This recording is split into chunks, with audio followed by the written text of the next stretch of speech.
Glance Technologies owns and operates Glance Pay, a disruptive mobile payment technology now live in 16 cities in Canada and about to launch in the US. With revenues up 664% in the last quarter, Glance Technologies has the potential to be a worldwide leader in an industry projected to grow to $1.3 trillion in 3 years. Glance Technologies stock symbols are GLNFF in the US and GET in Canada. Find out more at glancepay.com.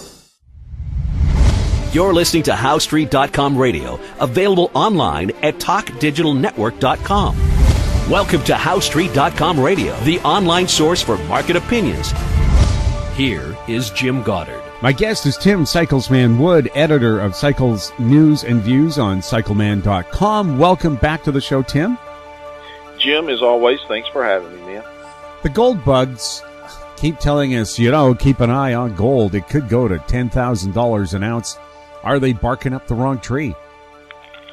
Well, I know that the gold bugs, and I don't mean that in a derogatory way. I consider myself a gold bug, but I know that there's been some disappointment in gold. I know there was a lot of excitement with gold throughout this last year, and every time we'd get a bounce, people would tend to get very, very bullish on gold, and we had a nice bounce in the first of the year, and into April there was another one, and then into June, and then a pretty good bounce into September, which the September bounce actually went further than I anticipated, but I knew that it was a counter trend bounce based on the longer term cyclical work, which is based on history, which gives you statistics and cyclical behavior over time.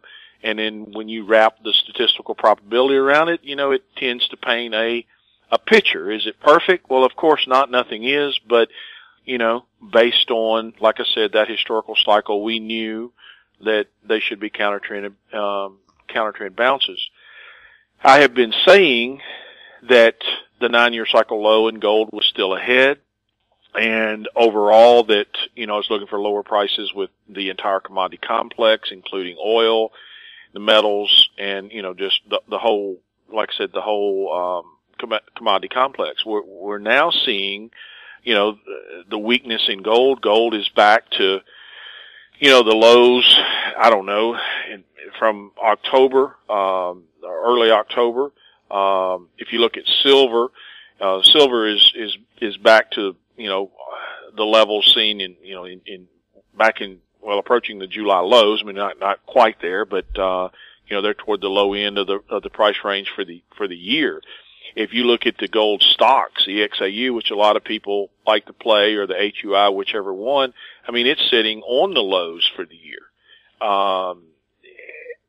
Again, the statistics are what they are. Yeah, yes, it took it a while to evolve, granted, but here we are. It's, the domino has started to fall, in accordance with the statistics. And like I said, the expectation is, based on the statistic, is that we should see gold move below the 15 low, into what should be the final washout into the 9-year cycle low. Now, does that happen and the statistic remain whole? I don't know. But that is the statistic. That has been the risk. And we do have a higher degree low due later. Well, I can't say later this year. Actually, it was later this year, but because of because, how do I say this so it makes sense?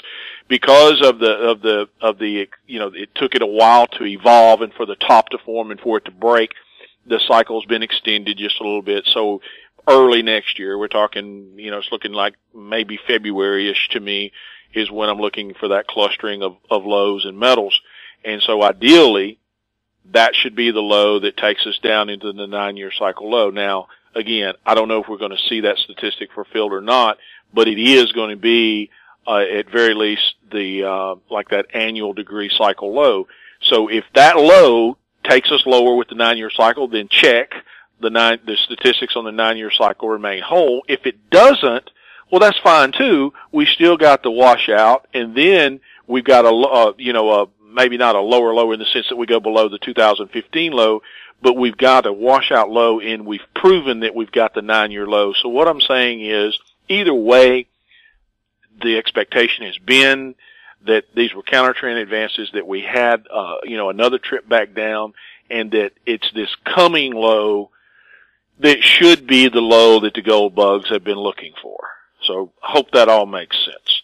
And, when you combine that with the overall picture in commodities, one of the holdouts has been crude oil. I've said the same thing about crude oil that I've been saying about gold. Well, it hasn't quite cracked yet. It's been a little more resilient than I thought, but I still think it's a counter trend bounce. I mean, the message is twofold. I mean, number one, we have had intermediate term buy signals. We've recognized the fact that yes, it's up.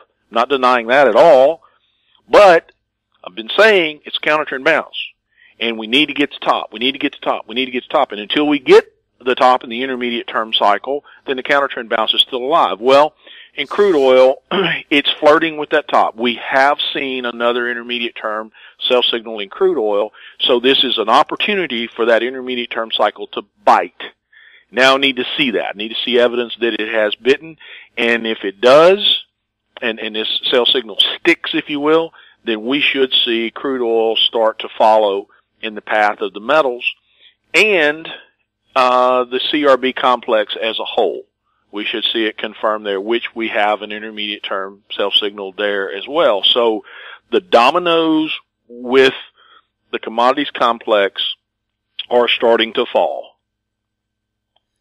Now, of course, everybody says if the market starts to decline and it's a sell signal, who is going to pick up those stocks if it's obvious that there's a downtrend? Well, first of all, let me say this. Let me talk about equities for a minute. That has been the great holdout and the great frustration. We all know any market historian, anyone that has any kind of market savviness, or even common sense at this point, should be able to look at it and know that, it's a bubble. I mean, it's beyond a bubble. It's insanity. And I mean, we haven't even had a normal correction of any kind. And when I say normal, give you an example. There's an annual cycle since 1896 in the stock market, and I'm saying this from fuzzy memory, but the average, if you just put all those up and divide by however many there's been since 1896, the average decline for that annual cycle is somewhere around 12%, and that's just a norm. And when's the last time we had a 12% decline even? I mean, we haven't. And so this thing is just stretched and stretched and stretched and stretched and stretched and it's kind of like, go back and quote Trump before the election. He talked about it being the biggest, fattest, ugliest bubble. Well, yeah, it was. And you know what? It's even a bigger, fatter, uglier bubble now. And if it goes up another 6 months, it's a bigger, fatter, uglier bubble then. I mean, it is what it is. It's still a bubble. But the other side of the message is that we have to have the proper things fall in place to cap it. And now I want to talk about that for a minute. We need, have a checklist of DNA markers, and we've talked about that before. But these markers, they've all occurred at every major top in every 4-year cycle top, specifically since 1896. There is some solidifying, they'll fall in place. You go, okay, well, I got that one. I got that one. I got that one. Kind of like a checklist. And you go, okay, we got this one, got this. Then there's some solidifying events, structural events with Dow theory that has to happen to kind of like, cast the die, if you will. Well, what we have seen all year is we've seen, okay, one will fall in place. You go, well, I got that one. I got that one. I got that one. And then it'll be on edge, but it never materializes in the market or rally. Back in November, going into mid-November, this market was literally on the cliff, and it didn't materialize. And so once again, the can got kicked down the road, and here we are. And, I don't know how long that pattern can continue, but I do know this. Based on the history again, just like with gold, just like with, it's proving itself. I mean, the statistic is, it is what it is. It's down. I've been saying they were counter advances and that we're going down. Okay, we're seeing that starting to materialize. And the same thing with this. I mean, the statistics and the data tells me what it tells me. It tells me it's a bubble, and it tells me with equities that we're going to see those markers, and we're going to see them fall in place, and we're going to see them solidified when the top comes. How long that takes, I can't control, you can't control, none of us can control. But in the interim, it's a bubble. Now, the problem is that it's been extended so long, and we've seen this, that no one's going to believe it. The question you asked, though, but no one's going to believe it, even when we come out and we finally get a Dow theory primary bearish trend change. Who's going to believe that? No one. And that's one of the things I think that makes this market so dangerous, is that it's kind of like Pavlov's dog, I guess. Everybody's been trained that it's going to go up forever and ever and ever, and that something so extremely abnormal is now accepted as a norm. And people just don't realize how incredibly fragile the bubble really is. But again, we got to have the setup to cap it. We'll have more with Tim Wood right after the break. Avon Resources Limited is a gold exploration company with significant projects in British Columbia, Saskatchewan, and the Yukon. Trading on the TSX Venture Exchange, symbol ABN, and the pink symbol ABN-AF. Surrounded by world-class gold deposits and mines, Avon's 23,000 hectares Forest Kerr Gold Project is located in the heart of the Golden Triangle in northwestern BC. For more information, visit us at avonresources.com. Arctic Star Exploration, operated by a team of proven mine finders, is focused on diamonds in Finland and the Northwest Territories of Canada. A work program is planned for our Finland property that contains diamond-bearing kimberlite. Arctic Star trades on the TSX Venture Exchange, symbol ADD, and the Frankfurt Exchange, symbol 82A1. Please visit our website at arcticstar.ca or call us at 604-689-1799. Welcome back. We're speaking with Tim Wood. Tim, you mentioned before the break that the market is so fragile. What makes it so fragile? I feel like one of many things from my seat. Looking at, and I know no one pays this any attention, but I'm going to throw it out there anyway because it is what it is.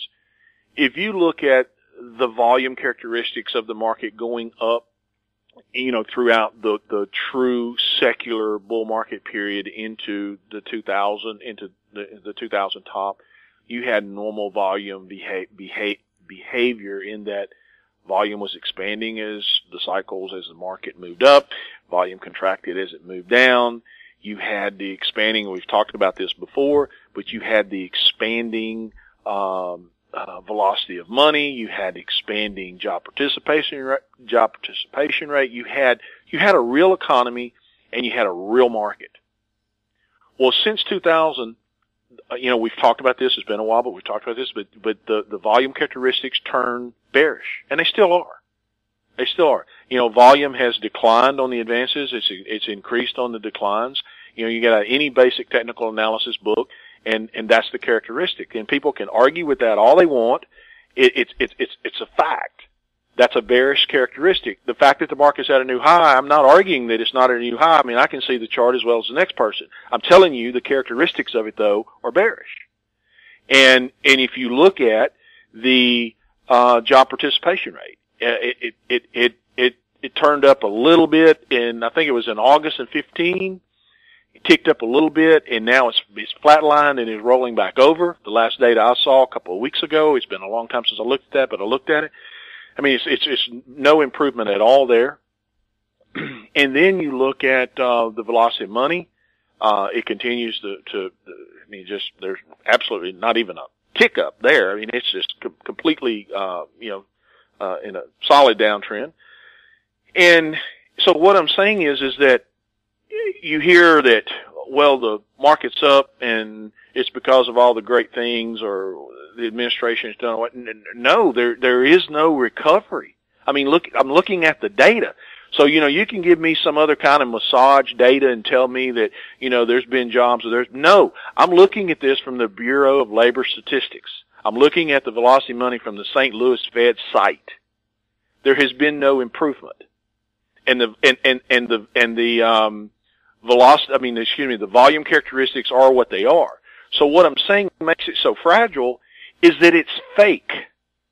It's fabricated. It is, and I'm not trying to take anything away from the market sitting at a new high. Again, I get it. I see it. But what I'm saying is there's no foundation. There's no solid foundation. There's no solid basis like in a secular sense like it was in the 80s and the 90s and into the 2000s. It's not the same environment. And so it's a facade, if you will. And that in and of itself makes it fragile.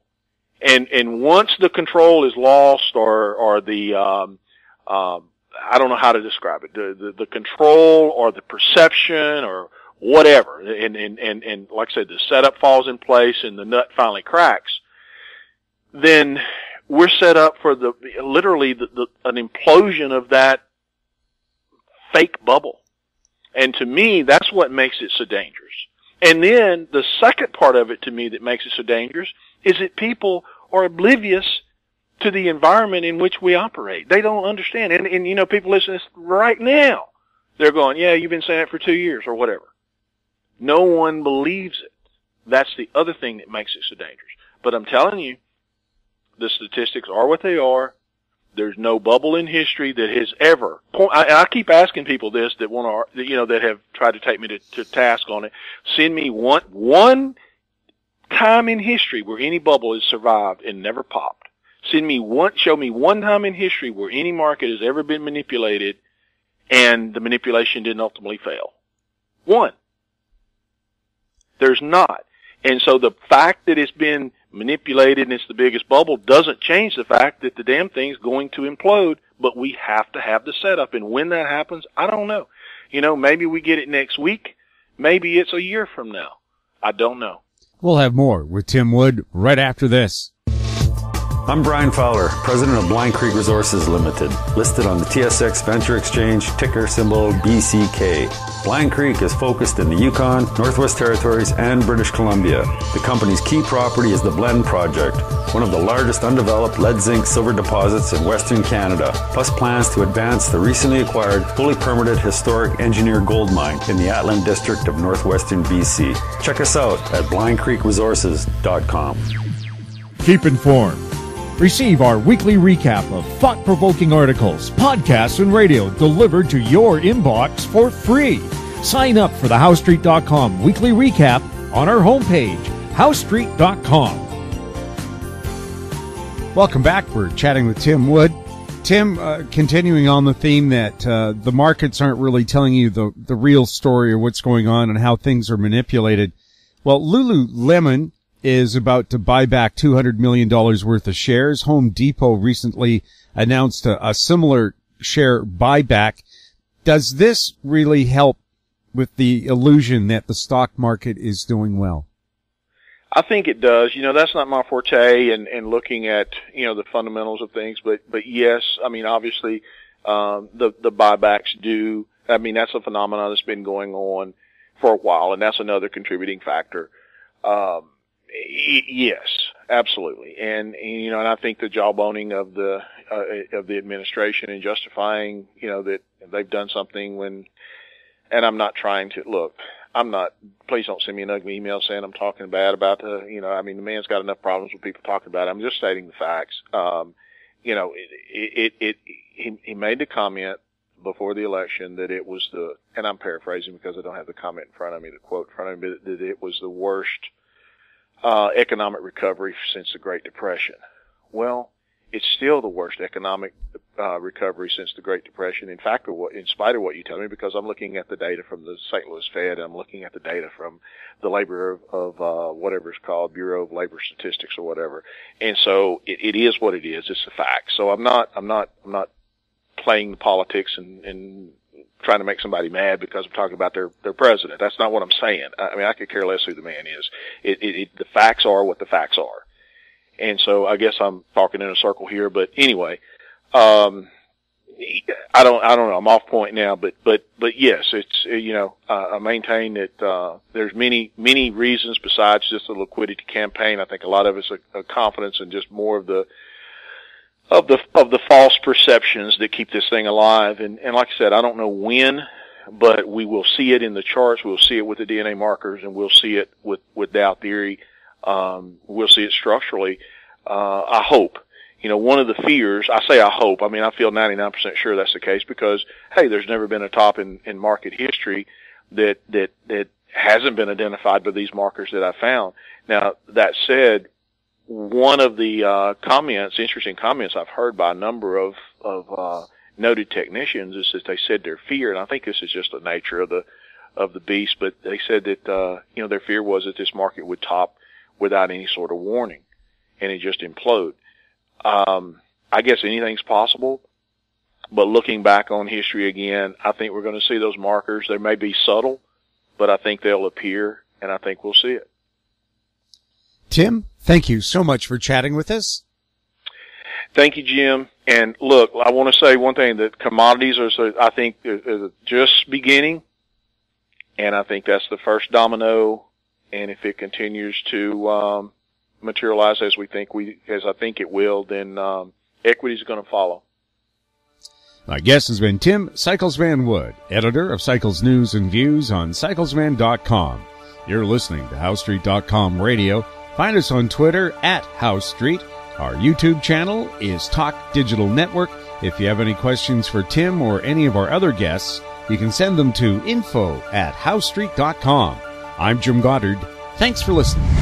Comments made on HowStreet.com radio are an expression of opinion only and should not be construed in any matter whatsoever as recommendations to buy or sell any financial instrument at any time. Available online at TalkDigitalNetwork.com. HowStreet.com radio is a production of HowStreet Media Incorporated.